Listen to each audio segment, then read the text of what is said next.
पर कैसे खुशी जाहिर की है, आपको अब मास्टर स्ट्रोक की अगली रिपोर्ट देखनी चाहिए।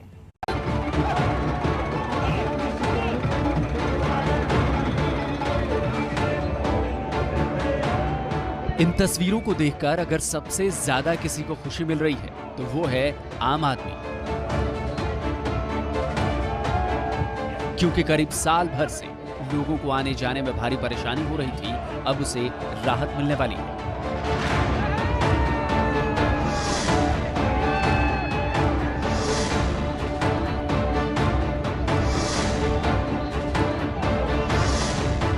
दिल्ली से सटे तीनों बॉर्डर पर जहां किसान आंदोलन कर रहे थे, सड़क को घेर कर बैठे हुए थे, अब वहां से उनकी वापसी हो रही है। सामान बांधे जा रहे हैं, किसान धीरे धीरे अपने घर वापस जा रहे हैं।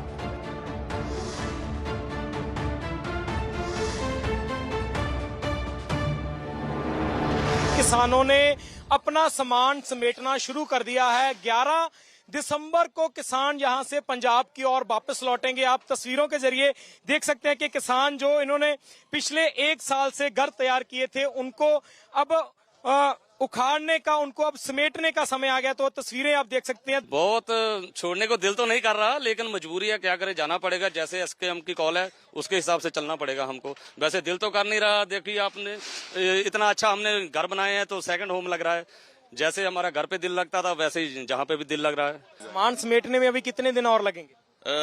एसकेएम ने पहले ही बोल दिया था अभी 11 दिसंबर को सुबह 10 बजे की तैयारी है। अब 2 दिन में सब हो जाएगा। अपने अपने कटर ड्रिल वगैरह सब लेके आए हुए हैं, और भी लड़के गांव से आ रहे हैं और जल्दी जल्दी करके सब समेट के लोड कर लेंगे। किस तरह से जो ट्रैक्टर ट्रॉलियां थी वो तैयार की गई थी, तो जो मॉडिफाइड ट्रैक्टर ट्रॉली हम इसको बोल सकते हैं कि आप जिस तरह से मॉडिफाई किया गया था, ट्रैक्टर ट्रॉलियों को घर बना दिए गए थे, लेकिन अब समय आ गया है कि इन ट्रैक्टर ट्रॉलियों को फिर से पंजाब वापस भेजा जाएगा। फिर से वापस ये ट्रॉलियां पंजाब जाएंगी और आने वाले दिनों में यही ट्रैक्टर ट्रॉलियां खेतों में नजर आएंगी। यानी अगले 2 दिनों में ही सिंघू बॉर्डर और इसके आसपास के रहने वाले लोगों को साल भर से हो रही परेशानी से राहत मिलने वाली है। ऐसा ही टीकरी और गाजीपुर बॉर्डर के आसपास रहने वाले लोगों के साथ भी होगा। इन रास्तों से आने जाने वालों को अब मुश्किलों का सामना नहीं करना पड़ेगा। ये तस्वीरें गाजीपुर बॉर्डर की हैं। यहाँ भी किसानों ने अपना सामान समेटना शुरू कर दिया है, लेकिन यहाँ पर लोगों को थोड़ा इंतजार करना होगा। सड़क पूरी तरह से खुलने में 4-5 दिन का वक्त लग सकता है। 12 दिसंबर तक किसानों को हाईवे खाली करना है। किसानों के हटते ही हाईवे को रिपेयर करने का काम होगा।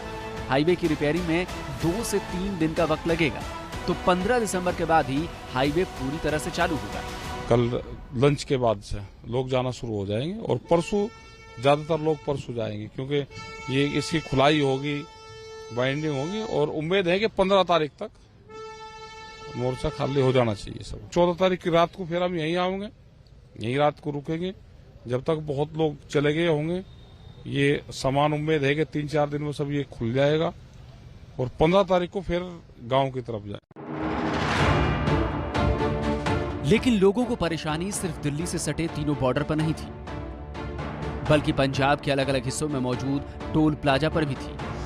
कई टोल प्लाजा पर किसान धरना देकर बैठे थे, जिससे लोगों को परेशानी हो रही थी। ये तस्वीरें अमृतसर और मोहाली की हैं। यहाँ टोल प्लाजा पर पिछले 1 साल से किसान बैठे हुए हैं। दिल्ली में अपने किसान भाइयों का वो यहाँ से समर्थन कर रहे थे। अब जबकि कृषि कानून वापस होने के बाद किसानों की जीत हुई है, तो किसान बेहद खुश हैं। देर आए दुरुस्त आए। सरकार ने देरी ते बहुत करती इस फैसले नूं, पर चलो ठीक है, इन्हें फैसला ले लिया। पर एक गल हैगी है जी, जेड़े दिल्ली मोर्चा ਚੱਲਿਆ ਉਹ मोर्चा पंजाब ਕੱਲੇ ਦਾ नहीं, पूरे भारत ਦੇ ਨਾਲ ਹੁੰਦਾ पूरे वर्ल्ड ਦੇ लोग इस मोर्चे ਨਾਲ जुड़े आ। टोल प्लाजा पर किसानों के बैठे रहने से सरकार को अच्छा खासा नुकसान भी हुआ है। किसान आंदोलन से 60 से 65 टोल प्लाजा प्रभावित हुए थे। बुधवार को सड़क एवं परिवहन मंत्री नितिन गडकरी ने संसद में बताया कि टोल प्लाजा बंद होने से 2731 करोड़ रुपए का नुकसान हुआ है। 1 अक्तूबर तो ये ऐलान करता कि आपां रेलवे लाइनां ते भी बैठना, ਆਪਾਂ ਟੋਲ ਪਲਾਜ਼ਿਆਂ ਤੇ ਵੀ ਬੈਠਣਾ। ਅੱਜ ਦੇ ਯੁੱਗ ਦੇ ਵਿੱਚ ਇੱਕ ਸ਼ਾਂਤਮਈ ਲੜਾਈ ਦਾ ਯੁੱਗ ਸੀ, ਦੌਰ ਸੀ, ਏਕੇ ਦਾ ਦੌਰ ਸੀ। ਉਹ ਪੰਜਾਬੀਆਂ ਨੇ ਪੂਰੀ ਤਨਦੇਹੀ ਦੇ ਨਾਲ ਨਿਭਾਇਆ ਔਰ ਦੁਨੀਆ ਦੇ ਵਿੱਚ ਇੱਕ ਏਕੇ ਦੀ ਤੇ ਜਿੱਤ ਦੀ ਮਿਸਾਲ ਖੜੀ ਕੀਤੀ। टोल प्लाजा बंद रहने से सिर्फ लोगों को ही परेशानी नहीं हुई, बल्कि यहाँ काम कर रहे कई लोग बेरोजगार भी हो गए थे। टोल प्लाजा के इंचार्ज भी किसानों की जीत से खुश हैं, क्योंकि अब टोल प्लाजा दोबारा शुरू हो जाएगा और दोबारा से उन्हें रोजगार मिल जाएगा। ਆਪਣੇ ਜਿਹੜੇ ਜਿੰਨੇ ਵੀ ਟੋਲ ਹੈ ਚਾਲੂ ਹੋ ਜਾਣਗੇ, ਰੋਜ਼ਗਾਰ ਮਿਲੂਗਾ ਤੇ ਜਿੰਨੇ ਵੀ ਬੰਦੇ ਬੇਰੋਜ਼ਗਾਰ ਬੈਠੇ ਸੀਗੇ ਉਹਨਾਂ ਦੇ ਘਰ ਦੇ ਵਿੱਚ ਚੁੱਲ੍ਹਾ ਪੱਕੂਗਾ, ਠੀਕ ਹੈ, ਰੋਟੀ ਆਊਗੀ। किसान आंदोलन की वजह से नुकसान सिर्फ टोल प्लाजा को ही नहीं हुआ है, बल्कि पूरे देश को हुआ है। दिल्ली एनसीआर को करीब 70,000 करोड़ का नुकसान हुआ है। एसोचैम के मुताबिक देश को 3,500 करोड़ का रोजाना नुकसान हुआ है। यानी कुल मिलाकर देश का जितना नुकसान होना था हो चुका, उसकी भरपाई मुश्किल है। लेकिन अब कम से कम आम लोगों को जो परेशानी हो रही थी किसान आंदोलन से, उन्हें अब राहत मिल जाएगी।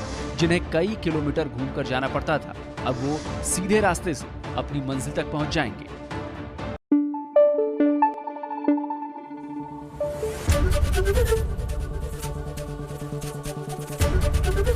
एबीपी न्यूज आपको रखे आगे।